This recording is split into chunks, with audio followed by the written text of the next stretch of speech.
남자라면 한 번씩 다 고민하는 것이 있을 텐데 일단 군대를 가야 되겠지요. 그래서 어디로 어떻게 갈 것인지 병사로 갈지 장교로 갈지 한 번쯤은 고민을 해보는 게 좋습니다. 제가 25년 전에 이런 고민을 안 해봤을 때는 가르쳐주는 사람이 없어서 고민을 안 했었던 것 같은데 이런 거를 가르쳐주는 사람이 있을 때 들어보고 고민을 한번 해보면 좋을 것 같아요. 그래서 남학생과 애인을 보내야 하는 여학생은 이 동영상을 필히 보시고 친구분들에게도 권장해 주시면 좋을 것 같아요. 먼저 선택은 두 가지, 부사관까지 하면 세 가지인데 저는 오늘은 병사하고 장교 이 두 가지에 대해서 말씀을 드릴게요. 병사로 간다는 것은 어떻게 보면 복무기간이 제일 짧고 빨리 취업해서 실무 경력을 쌓을 수 있고 건축사 시험을 보는 데는 병사가 더 유리한 것 같아요. 왜냐하면 전역하고 나서 건축사 사무실에 가서 실무수는 3년을 하고 건축사 시험을 봐야 되기 때문에 그런 걸 고려했을 때는 짧게 하는 것이 좋지 않을까라는 생각이 들고, 예를 들어서 전역하고 나중에 학교를 졸업하고 나는 건축사로서 또는 설계를 하는 것이 안 맞다 싶으면은 감리나 이런 CM 진로에 대해서 고민해 볼 필요가 있어요. 이럴 때는 장교로 가는 것이 상당히 유리합니다. 왜냐면은 장교로 갔다 오면 그 장교 경력을 인정을 해줘서 이름만 들어도 알 수 있는 대기업에서 장교들을 많이 뽑아갑니다. 지금 현재 장교들의 그 수요는 있는데 공급이 없어서 많이 지금 힘들어하고 있습니다. 대기업들도 지금 그런 소식이 저한테 들리기 때문에 이 부분도 상당히 고민을 하면 좋을 것 같아요. 만약에 병사로 간다면 우리 건축가 학생들은 필히 공병을 가셔야 됩니다.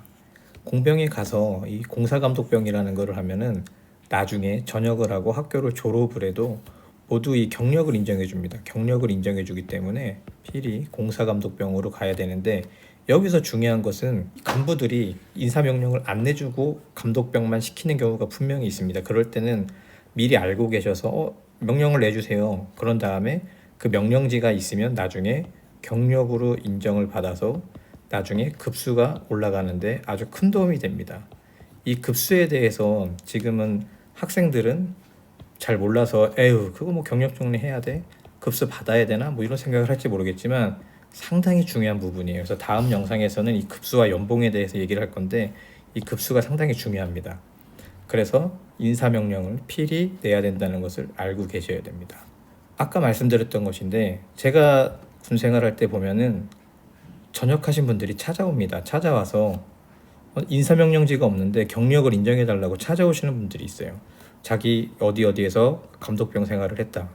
근데 지금 기술사 시험을 봐야 되는데 또는 특급이나 상급이 돼야 되는데 경력 1년 딱 병사로서 2년을 인정받았다면은 해결이 되는데 1년만이라도 인정받을 수 있게 해달라 라는 분들이 상당히 많습니다. 그래서 이런 감독병을 할 때는 필히 인사명령을 내서 경력을 쌓으면은 나중에 다른 사람들보다 2년 가까이 되는 시간을 빨리 갈 수 있습니다. 그래서 인사명령을 꼭 내고 공사감독병 역할을 하는 것이 상당히 중요합니다.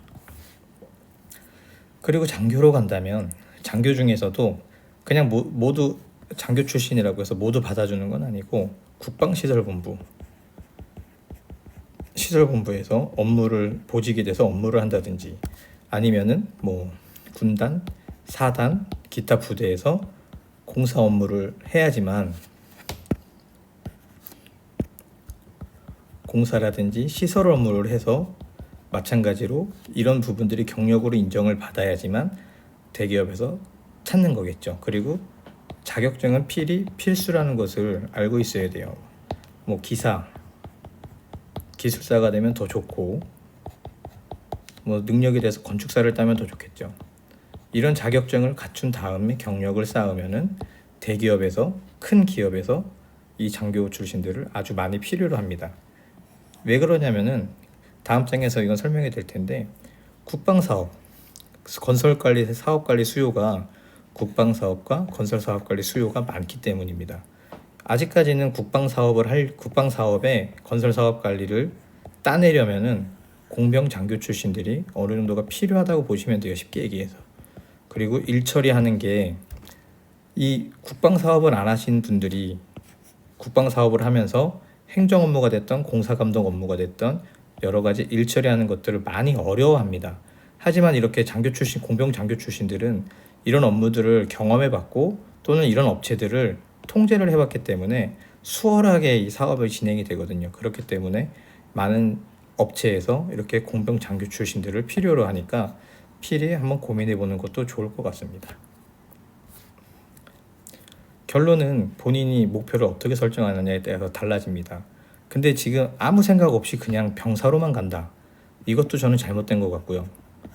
아무런 목표도 없이 나 그냥 장교로 갈래. 이것도 잘못된 것 같아요. 지금 한 번쯤은 고민해 보셔야 돼요. 나 병사로 갈까?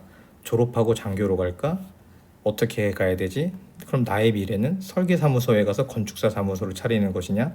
아니면 난 설계 힘들다. 그리고 시공도 힘들다. 나는 감리 쪽으로 가겠다라고 하면은 지금 목표를 정해서 이런 부분들을 설정하지 않으면 나중에 후회하게 되니까 한 번쯤은 생각해 보시는 것이 좋습니다. 그리고 참고로 다음 영상에서 말씀드리고 싶은 것들 중에 하나인데, 이 급수 이야기와 경력 그리고 감리가 어떤 세상인지에 대해서 한번 얘기를 해드리고 싶어요.